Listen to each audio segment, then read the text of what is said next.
ఈవిడిగారు వకీల్ని వెంట పెట్టుకునొచ్చిందేంటి? ఏదో అడ్డుపుల్ల వేసి నా కొంప ముంచేలా ఉంది. నువ్వెందుకొచ్చావు మాధవి? ఎందుకు ఆగమన్నా? ఈ రిజిస్ట్రేషన్ జరగడానికి వీల్లేదు.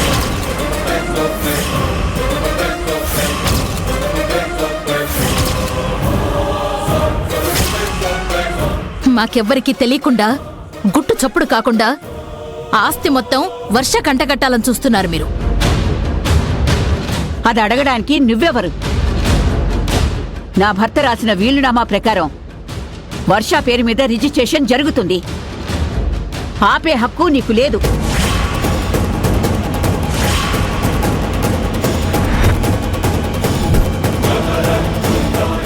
ఉందో లేదో 2 నిమిషాలుంటే మీకే తెలుస్తుంది. లాయర్ గారు, ఇవ్వండి.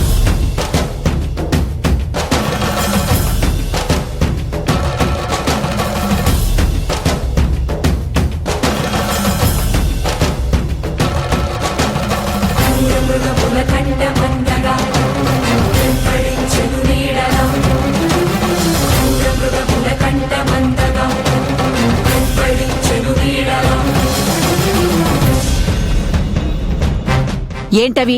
నోటీసులు.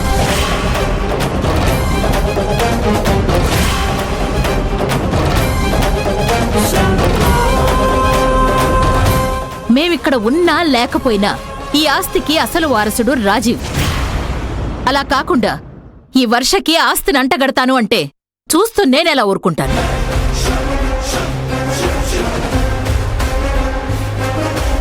నీకు మొదట్నుంచి డబ్బంటే ఆశ తప్ప బంధాలంటే విలువలేదు.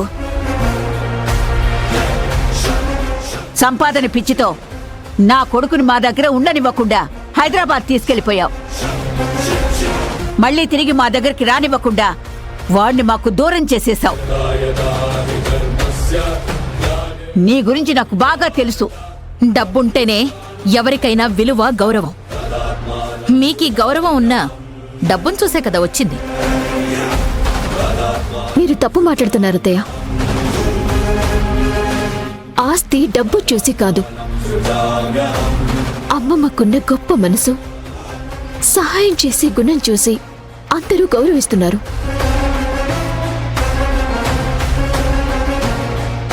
అభిమానంతో గుండెల్లో పెట్టుకుంటున్నారు. అనాథాశ్రమం పెట్టి అమ్మమ్మ ఎంతో మందిని ఆదుకుంటోంది. ఉచితంగా రోగులకి చికిత్స చేస్తోంది.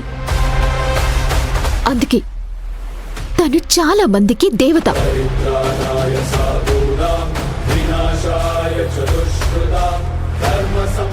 చూసావా మాధవి, నా మనవరాలు తనొచ్చి 2 నెలలే అయినా డబ్బు కంటే మంచితనమే విలువైందని తెలుసుకుంది. అది నీకు తెలియడం లేదు. మీ మంచితనం మీ దగ్గరే పెట్టుకోండి. నా కొడుక్కి రావలసిన ఆస్తి మాత్రం నాకివ్వండి.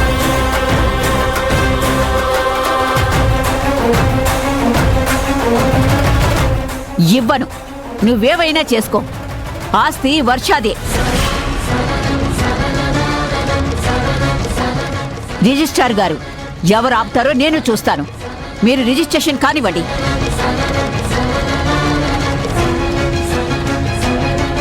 వర్ష, నువ్వు సంతకాలు పెట్టు. ఏ ప్రాబ్లమూ లేదు, నేనున్నాను.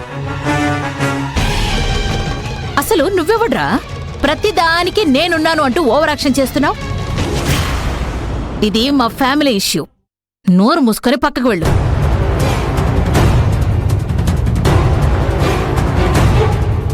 సరే, నేను చెప్తున్నాను, నువ్వు సంతకాలు పెట్టమ్మా. ఒక్క నిమిషం రమరాంబిక గారు. ఇప్పుడు ఈ రిజిస్ట్రేషన్ మనం చేయడానికి కుదరదు.